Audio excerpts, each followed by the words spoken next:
The story of Tommy. Love always finds a way. Tommy was a little cripple boy whose mangled body lay almost helpless on a pitiful couch by the third-story window of an old rickety tenement on a busy street of a large city. He was so severely handicapped that all he could do was lie helplessly in bed. One day, Tommy asked a newsboy friend of his to bring him the book about the man who went about everywhere doing good. The newsboy searched and searched for this unnamed book until one book dealer finally realized that Tommy must have been talking about the Bible and the story of Jesus. The newsboy scraped together what little money he had, and the kindly bookseller gave him a copy of the New Testament, which he took back to Tommy. The two boys began to read that book together, and after a time, Tommy understood the message of salvation it contained.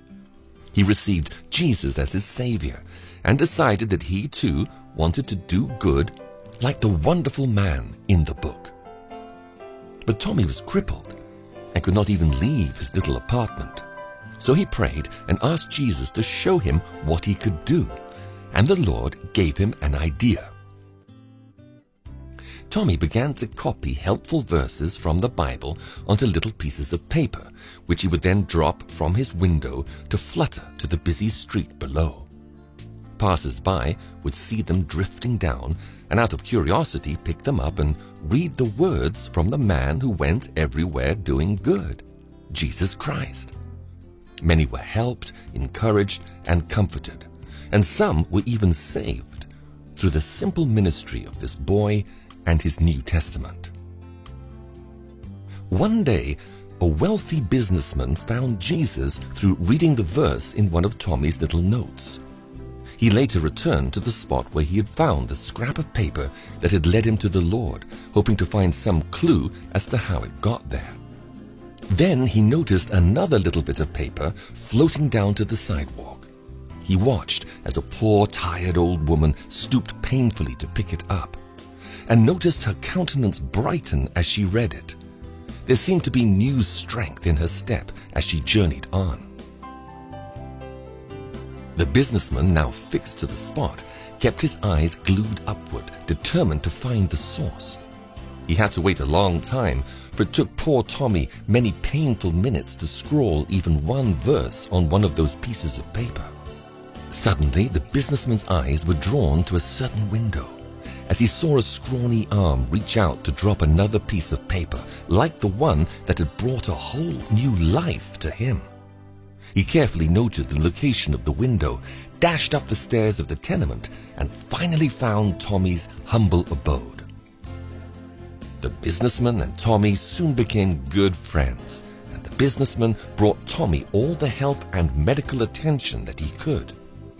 Then one day, he asked Tommy if he would like to come and live with him in his palatial mansion outside the city.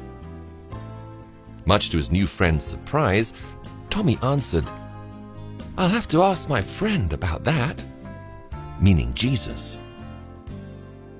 The next day, the businessman returned, eagerly seeking Tommy's reply.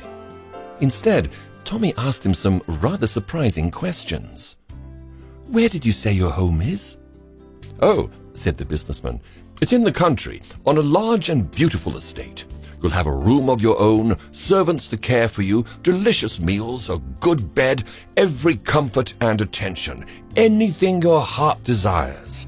And my wife and I will love you dearly and care for you as our own son." Hesitantly, Tommy queried again, "Are there any people that would pass under my window?" Surprised and somewhat baffled, the businessman replied, "Why, no, only an occasional servant, or perhaps the gardener. You don't understand, Tommy. This is a gorgeous country estate, far from the tumult of the city. You'll have quiet there and be able to rest and read and do whatever else you want, away from all this filth and pollution and noise and the busy throngs." After a long and thoughtful silence, Tom's face looked very sad, for he hated to hurt his friend. Finally, he said quietly but firmly, with tears in his eyes, "I'm sorry, but you see, I could never live anywhere where people don't pass under my window." Here is the story of someone so helpless and so isolated that you might have thought he could never had any opportunity to help others. But love found a way. Someone passes under the window of your life every day. Has your love found a way to help them? Has Jesus shown you how you can help them? He will, if you want to, no matter what the conditions or your limitations. God has windows too, and He has promised that if you obey Him and open the window of your life to others, He will open for you the windows of heaven and pour out for you such a blessing that there will not be room enough to receive it. Based on the principle of Malachi chapter 3, verse 10.